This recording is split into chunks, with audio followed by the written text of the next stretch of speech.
सदैव सत्यासोबत। भारताचा 80वा स्वातंत्र्य दिन शहादा शहरात विविध शासकीय कार्यालयांमध्ये देशभक्तिमय वातावरणात उत्साहात साजरा करण्यात आला। तहसील कार्यालय, उपविभागीय अधिकारी कार्यालय, शहादा शहर पोलीस स्टेशन, शहादा नगरपालिका कार्यालय तसेच पंचायत समिती कार्यालय तसेच सर्व शासकीय कार्यालयात ध्वजारोहण करून स्वातंत्र्य दिन साजरा करण्यात आला। यावेळी सर्व शासकीय कर्मचारी तसेच संबंधित अधिकारी, नागरिक मोठ्या संख्येने उपस्थित होते। ध्वजारोहणानंतर राष्ट्रगीत व देशभक्तीपर कार्यक्रमांनी वातावरण भारावून गेले।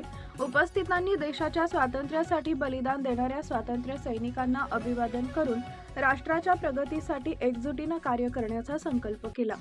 शहरातील विविध शासकीय कार्यालयांमध्ये सकाळपासूनच स्वातंत्र्य दिनाचा उत्साह पाहायला मिळाला। तिरंगा ध्वज, देशभक्तीपर घोषणा आणि कार्यक्रमांमुळे संपूर्ण शहादा शहरात देशभक्तीचे वातावरण निर्माण झाले होते। Subscribe now and press the bell icon. Never miss an update.